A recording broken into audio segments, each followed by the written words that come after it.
Hello friends, welcome to my channel bull and bear. मैं किशोर आप सभी दोस्तों का स्वागत करता हूं। दोस्तों बात करेंगे आज बंधन बैंक के बारे में, क्योंकि बंधन बैंक में 400 के टारगेट हिट हो चुके हैं।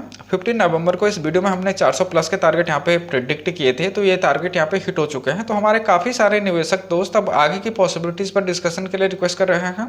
तो दोस्तों बंधन बैंक पर विस्तार से चर्चा शुरू करें इससे पहले सभी दोस्तों से रिक्वेस्ट करूंगा कि अगर अभी तक भी आपने चैनल को सब्सक्राइब नहीं किया है तो प्लीज सब्सक्राइब करके सपोर्ट जरूर कीजिए। बेल आइकन को भी प्रेस कीजिए ताकि जब भी वीडियो अपलोड हो नोटिफिकेशन आपको तुरंत पहुंचे। वीडियो पसंद आए तो लाइक शेयर करना बिल्कुल भी ना भूलें।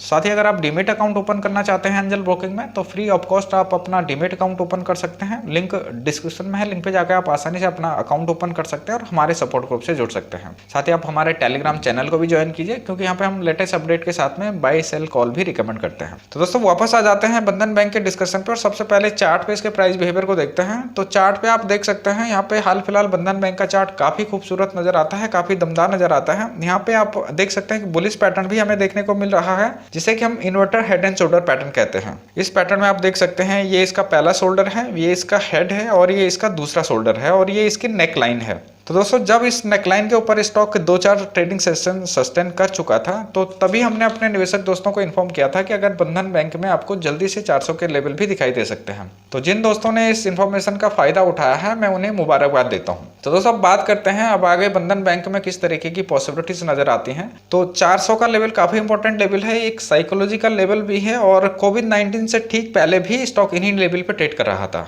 कोविड-19 के पैनिक में स्टॉक 155 तक लुढ़क गया था। हालांकि स्टॉक में धीमी लेकिन रिकवरी जरूर देखने को मिली। 7-8 जुलाई को स्टॉक ने 400 के लेवल को ब्रेकआउट करने की कोशिश की, लेकिन स्टॉक यहाँ पे कामयाब नहीं हो पाया। 24 सितंबर आते आते स्टॉक 250 से भी नीचे खिसक गया, लेकिन यहाँ से स्टॉक में शानदार रिकवरी देखी जा रही है। बंधन बैंक अभी अपने रेजिस्टेंस लेवल 400 को भी क्रॉस कर चुका है, लेकिन यहाँ पे कम से कम 2-3 ट्रेडिंग सेशन यहाँ पे वॉच करना पड़ेगा। अगर स्टॉक यहाँ पे यानी कि 400 के ऊपर सस्टेन कर जाता है तो फिर जल्दी 425, 480 और 520 तक के भी यात्रा शुरू कर सकता है। यानी कि 400 के ऊपर में सस्टेन कर पाता है तो फिर जल्दी 425, 480 और 520 के भी लेवल आपको जल्दी देखने को मिल सकता है। अगर हम इसके रेजिस्टेंस की बात करें तो पहला रेजिस्टेंस लेवल इसका 425 के ऊपर में नजर आता है। हालांकि 425 का लेवल उतना इंपॉर्टेंट नहीं रखता है, लेकिन फिर भी 425 के लेवल को पहले रेजिस्टेंस के तौर पे कंसीडर किया जा सकता है। 425 का लेवल ब्रेकआउट होते ही स्टॉक में भारी तेजी देखी जा सकती है और स्टॉक 480 तक पहुंचने में कम समय ले सकता है। यानी कि 480 पर बंधन बैंक को रेजिस्टेंस फेस करना पड़ सकता है और अगर 480 का लेवल भी ब्रेकआउट होता है तो तीसरा और मेजर रेजिस्टेंस इसको 520 के ऊपर में फेस करना पड़ सकता है। सपोर्ट की बात करें तो 400 का लेवल इमीडिएट सपोर्ट के तौर पे देखा जा सकता है, क्योंकि काफी समय से 400 का लेवल यहाँ पे रेजिस्टेंस का जोन बना हुआ था और अब यही लेवल यहाँ पे इमीडिएट सपोर्ट का काम कर सकता है।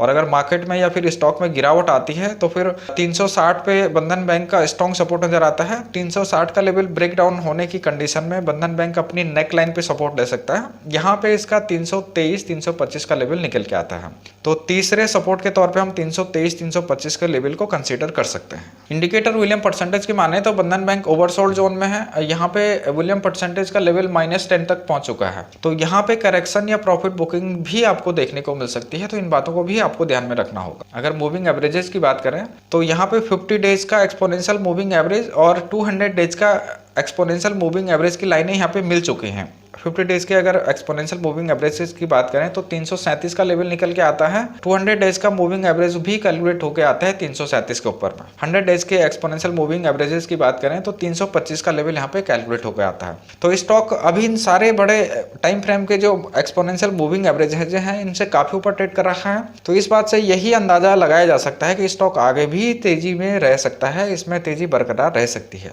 अब बात करते हैं अगर आप इन लेवल्स पे बंधन बैंक में पोजीशन बनाना चाहते हैं तो एक्सपर्ट इस विषय में क्या राय रखते हैं। तो दोस्तों यहाँ पे टिकटडेट.in पे आप देख सकते हैं 21 एनालिस्ट बंधन बैंक को यहाँ पे कवर कर रहे हैं और 81% एनालिस्ट का मानना है कि स्टॉक में बाय किया जा सकता है। हालांकि इन्वेस्टमेंट चेकलिस्ट के जो 5 पैरामीटर हैं यहाँ पे बंधन बैंक खरा नहीं उतरता है। इंट्रिंसिक वैल्यू का डेटा यहाँ पे सफिशिएंट नहीं है टिकटडेट.in के पास में।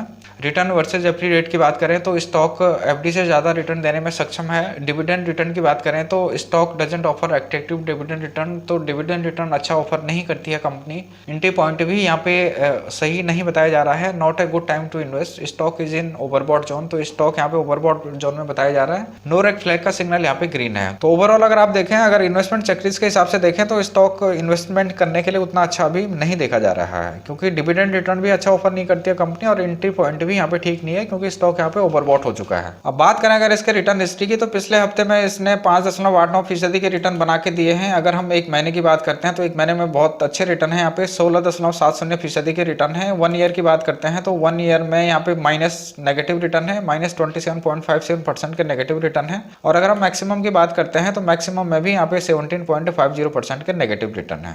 तो अगर इसके रिटर्न हिस्ट्री को देखते हैं तो पिछले एक महीने से स्टॉक अच्छा परफॉर्म कर रहा है। तो आगे बढ़ते हैं, बात करते हैं इसके लेटेस्ट क्वार्टर के रिजल्ट की, यानी कि सितंबर क्वार्टर के रिजल्ट की। तो सितंबर क्वार्टर में इसके रेवेन्यू और नेट प्रॉफिट में भी जंप देखने को मिला है। जून क्वार्टर में अगर देखें तो टोटल रेवेन्यू जनरेट किया गया था 3018.90 करोड़ का, जिसमें से कि नेट प्रॉफिट हुआ था 549.82 करोड़ का। अगर सितंबर क्वार्टर की हम बात करें तो रेवेन्यू यहाँ पे 3197.63 करोड़ का जनरेट किया गया था, जिसमें से कि नेट प्रॉफिट हुआ है 920.02 करोड़ का। फाइनेंशियल ईयर 19-20 की बात करें तो टोटल रेवेन्यू जनरेट किया गया था 10,885.49 करोड़ का, जिसमें से कि नेट प्रॉफिट हुआ था 3,023.74 करोड़ का। ओवरऑल अगर आप देखें तो लेटेस्ट क्वार्टर में बंधन बैंक ने अच्छे नतीजे पब्लिश किए हैं। अब एक नजर इसके शेयर होल्डिंग पैटर्न पे डालते हैं।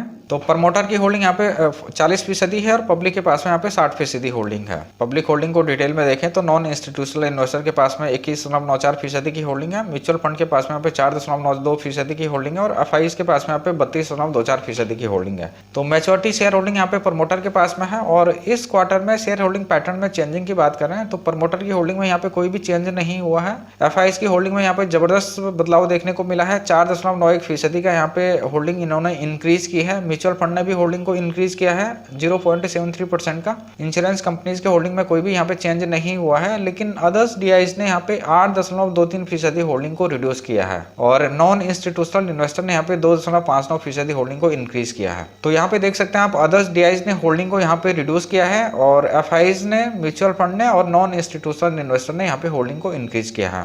ओवरऑल अगर आप देखें तो इस क्वार्टर में इसके शेयर होल्डिंग पैटर्न में काफी उठापटक देखने को मिली है। तो दोस्तों अब बात करते हैं, अगर आप इंट्राडे प्ले करते हैं या स्विंग प्ले करते हैं बंधन बैंक में, तो इस हफ्ते में आपको कौन से टारगेट प्राइस देखने को मिल सकते हैं। तो दोस्तों अगर हम अपसाइड की बात करें तो अपसाइड में पहला टारगेट इसका 425 का हो सकता है, दूसरा टारगेट इसका 437 का हो सकता है और तीसरा टारगेट इसका 450 का हो सकता है। और अगर मार्केट में गिरावट रहती है या बंधन बैंक में गिरावट रहती है तो डाउन साइड में इसका पहला टारगेट 395 का हो सकता है, दूसरा टारगेट इसका 384 का हो सकता है और तीसरा टारगेट इसका 375 का हो सकता है। तो दोस्तों इन लेवल्स को ध्यान पे रख के आप इंट्राडे और स्विंग प्ले कर सकते हैं स्टॉप लॉस के साथ में। तो उम्मीद करता हूँ डेटा आपको पसंद आया होगा, डेटा आपको समझ में आया होगा। तो प्लीज लाइक सब्सक्राइब करके इनकरेज जरूर कीजिए। साथ ही अगर आप डीमेट अकाउंट ओपन करना चाहते हैं एंजल ब्रोकिंग में तो फ्री ऑफ कॉस्ट आप अपना डीमेट अकाउंट ओपन कर सकते हैं। लिंक डिस्क्रिप्शन में है, लिंक पे जाकर आप आसानी से अपना अकाउंट ओपन कर सकते हैं और हमारे सपोर्ट ग्रुप से जुड़ सकते हैं। साथ ही आप हमारे टेलीग्राम चैनल को भी ज्वाइन कीजिए, क्योंकि यहाँ पे हम लेटेस्ट अपडेट के साथ में बाय सेल कॉल भी रिकमेंड करते हैं। तो दोस्तों इस वीडियो में इतना ही, फिर मिलता हूँ, तब तक के लिए नमस्कार, जय हिंद।